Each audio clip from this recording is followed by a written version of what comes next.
Boa tarde, pessoal, tudo bem? Hoje, como vai ser a nossa última aula antes da gente entrar aí de férias, que a gente vai ter um períodozinho de férias nesse mês de julho, eu preparei uma revisão para a gente relembrar um pouco de tudo que a gente já viu nesse primeiro semestre aí. Então a gente vai fazer essa revisão e quando a gente retornar das férias nós continuamos com os novos conteúdos, beleza? Então a aula de hoje vai ser muito mais para a gente relembrar um pouco de tudo que a gente já viu no decorrer desse semestre. Começando então com o átomo principal da química orgânica, que é o carbono. O carbono é o objetivo de estudo da química orgânica, né? Tanto é que a química orgânica tem como definição a química dos compostos de carbono. Então, tudo que é composto orgânico possui carbono na sua estrutura. A principal propriedade do carbono que nós vimos no decorrer das nossas aulas é a capacidade dele realizar 4 ligações. Então, nós vimos nas nossas primeiras aulas que o carbono ele tem a capacidade de realizar 4 ligações. E essa capacidade se dá justamente por causa da sua estrutura. Quando nós vimos essa parte das 4 ligações do carbono, vocês ainda não tinham visto, não tinham entrado ainda na parte da distribuição eletrônica. Hoje com a Bruna e com o Herman vocês já chegaram a ver esse conteúdo e agora nós sabemos o porquê, né? O carbono, o seu último subnível de energia é o 2p2. O subnível P possui no máximo 6 elétrons. Então, para o subnível 2p2 do carbono completar esses 6 elétrons, ainda faltam 4, que são justamente as 4 ligações que esse carbono vai realizar. Ele realiza essas 4 ligações justamente por causa disso, por causa do seu subnível de energia. Então, nós vimos que o carbono ele pode fazer até 4 ligações. E ele pode realizar essas ligações de maneiras diferentes. No carbono, ele realiza 3 tipos de ligações diferentes: a ligação simples, a ligação dupla e a ligação tripla. Então, um átomo de carbono ele pode realizar 4 ligações simples, ou ele pode realizar 2 ligações simples e uma ligação dupla, ou ele pode realizar uma ligação tripla e uma ligação simples, ou 2 ligações duplas. Então, quando a gente for ver uma cadeia de carbonos, um composto orgânico, a gente pode observar esses 4 tipos de ligações que o carbono pode fazer. Esses 4 tipos de conjuntos de ligações que o carbono faz. Então, em seguida, depois que nós estudamos, depois que nós entendemos um pouco sobre a estrutura do carbono, nós vimos que o carbono ele possui uma propriedade de formar cadeias, que é o grande ato de estudo da química orgânica, né? Justamente por causa dessa capacidade de encadeamento dos carbonos, que a gente observa uma quantidade gigantesca de compostos orgânicos, justamente por causa dessa propriedade. E nós estudamos então os tipos de cadeia carbônica que existem. Nós vimos primeiro que uma cadeia ela pode ser aberta ou ela pode ser fechada. Então aqui nós temos esse organograma aqui, ó. Então se uma cadeia carbônica ela for aberta, que também pode ser chamada de acíclica, ela vai poder ser dividida entre cadeia normal ou ramificada, cadeia saturada ou insaturada, cadeia homogênea ou heterogênea. Então, por exemplo, nós temos uma cadeia aberta, que é normal, heterogênea e saturada, por exemplo. Uma cadeia que é ramificada, ela possui lá uma ramificação, que seria aquele átomo de carbono que está fora da cadeia carbônica principal. Por exemplo, aqui, ó. Vou fazer então uma cadeia carbônica. E fora dessa cadeia principal, nós temos o que a gente chama de ramificação, que seria esse grupo aqui, esse CH3. Então, essa ramificação é aquele átomo de carbono que está fora da cadeia principal. Isso, quando uma cadeia possui esse tipo de estrutura, a gente fala que essa cadeia é ramificada. Uma cadeia que é insaturada é uma cadeia que pode possuir, por exemplo, uma ligação dupla ou uma ligação tripla. Isso é o que a gente chama de cadeia insaturada. E cadeia heterogênea vai ser aquela cadeia que possui um átomo que não é nem carbono nem hidrogênio entre os átomos de carbono. Por exemplo, este tipo de cadeia aqui. Nós temos então um oxigênio entre 2 átomos de carbono. Isso a gente chama de cadeia heterogênea. Agora, quando uma cadeia é fechada ou cíclica, ela pode se dividir em duas partes também. Quando uma cadeia ela é alicíclica, que a gente chama, ela é uma cadeia que ela é fechada, porém ela não é aromática. E quando uma cadeia ela é aromática, né, ela pode possuir aquela estrutura que a gente representa dessa maneira, ó, que é uma cadeia fechada que tem 6 carbonos e possuem ligações duplas e simples alternadas. Beleza? Esses tipos de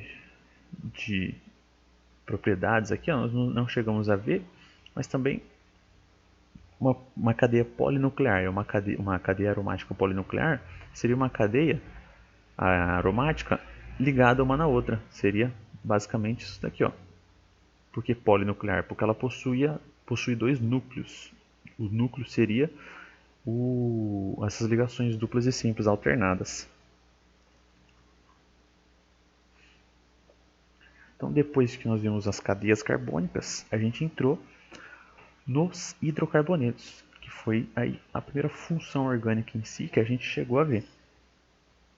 O que é um hidrocarboneto? Um hidrocarboneto é uma estrutura, um composto carbônico que possui somente carbono e hidrogênio. Então, se a gente olhar um composto orgânico que possui somente carbono e hidrogênio, esse composto orgânico é conhecido como hidrocarboneto. E dentro dos hidrocarbonetos, ele possui algumas divisões. Por exemplo, os alcanos. Alcanos são hidrocarbonetos que possuem cadeia aberta e só existem ligações simples nessas ligações entre os carbonos. Então, alcano é um hidrocarboneto de cadeia aberta que só possui ligações simples. Um alceno é um hidrocarboneto também de cadeia aberta que possui uma ligação dupla. Um alcino é um hidrocarboneto de cadeia aberta que possui uma ligação tripla. Alcadieno, o hidrocarboneto de cadeia aberta que possui duas ligações duplas.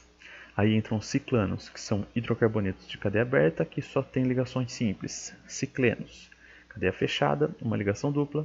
E os aromáticos que a gente já viu também, que possuem a estrutura lá de 6 carbonos, de cadeia fechada, ligações duplas e simples alternadas.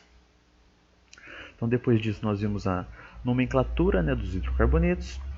Então quando o hidrocarboneto ele possui um carbono, a nomenclatura dele começaria com met, 2 carbonos seria et, 3 carbonos seria prop, e assim vai.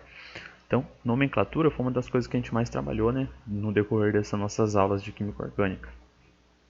A nomenclatura, existem várias regras, várias exceções dentro dela, que a gente vai pegando com a prática. Então, a gente resolver exercícios, a gente praticar a nomenclatura é muito importante para a gente entender essa parte da química orgânica, beleza?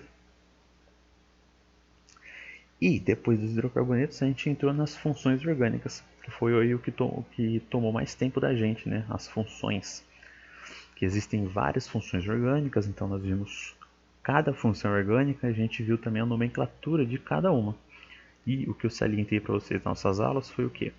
Foi que o mais importante dentro das funções orgânicas vai ser a gente conseguir identificar cada função orgânica. Então, quando a gente bate o olho dentro de um composto orgânico, a gente teria que conseguir identificar as funções orgânicas a partir do seu grupo funcional. O que seria o grupo funcional? É o grupo específico de cada função orgânica.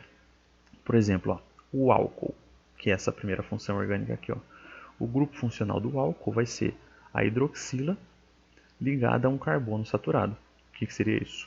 Vai ser esse OH ligado a um carbono que só faz ligações simples. A segunda função orgânica, ó, o grupo funcional dessa função orgânica está aqui. A função que nós temos aqui é o aldeído. Então, o grupo funcional dos aldeídos é esse daqui. Ó. É um carbono que está sempre na extremidade, está sempre em alguma das pontas. E nesse carbono ele vai ter uma ligação dupla de oxigênio e um hidrogênio. Então, a gente vai identificar o aldeído a partir disso. Vai ser sempre o carbono da extremidade, que vai possuir uma dupla ligação de oxigênio mais um hidrogênio. Em seguida nós temos a cetona. Cetona vai ser um carbono que não esteja na extremidade, que possua uma dupla ligação de oxigênio. E aqui ó, nós temos o ácido carboxílico, que vai ser um carbono que esteja na extremidade. E nesse carbono tem que ter uma dupla ligação de oxigênio mais uma hidroxila ligado a ele. E é aí que se origina um ácido carboxílico. Aqui nós temos o éter. Éter vai ser a função que vai possuir um oxigênio entre dois átomos de carbono. E aqui nós temos o éster, que vai ser quando nós possuímos dois oxigênios ligados ao mesmo carbono, dessa mesma maneira aqui, ó, uma dupla ligação de oxigênio mais uma simples ligação de oxigênio. Quando a gente observar essa estrutura, a gente vai descobrir que existe um éster naquele composto orgânico. Então, o mais importante, como eu já disse, das funções orgânicas é a gente conseguir identificar cada função orgânica dentro de um composto. E nós vimos também a nomenclatura, né, das funções, que elas são muito parecidas com a nomenclatura dos hidrocarbonetos. Mudam algumas poucas coisas só. Então aqui ó, eu tenho um exemplo de uma estrutura de um composto orgânico. Essa daqui é a estrutura da cafeína. Então a cafeína tem essa estrutura grande aqui. E dentro da estrutura da cafeína existem diversas funções orgânicas. Então olha aqui, ó, batendo o olho aqui, ó, eu consigo ver esse oxigênio ligado a um carbono. O carbono está aqui, ó, nessa bolinha que eu fiz vermelha. Então nesse carbono tem oxigênio e nitrogênio ligado a ele. Essa função que nós vimos nas aulas passadas é a função da amida. Opa, deixa eu apagar aqui. É a função da amida, que é quando nós temos então um oxigênio. Não estou conseguindo apagar. Nós temos um oxigênio e um nitrogênio ligados ao mesmo carbono, amida. Olhando aqui, ó, nós temos um OH ligado a um carbono saturado. Então aqui nós temos a função álcool.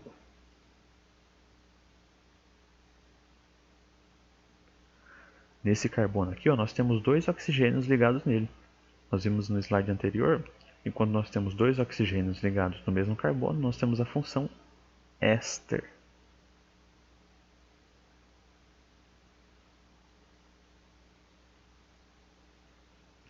Aqui, ó, nesse carbono aqui, ó, nós temos uma dupla ligação de oxigênio. Então, essa função é conhecida como acetona.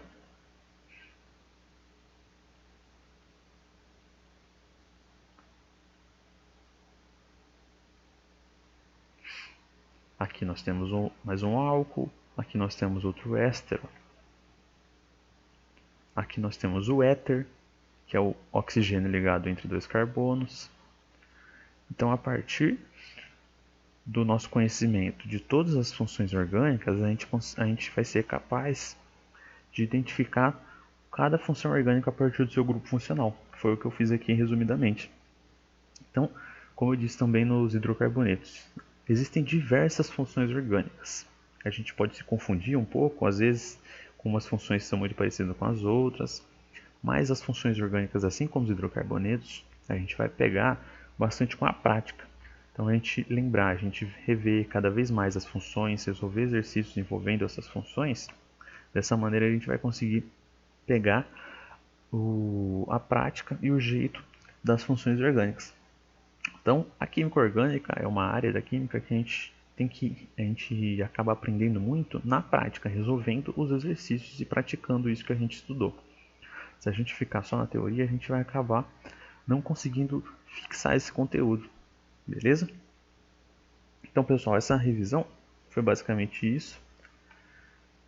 Nós nos vemos, então, de novo depois das férias que vão ter. Um bom descanso para todo mundo. E até a nossa próxima aula daqui a um mês. Tchau, tchau.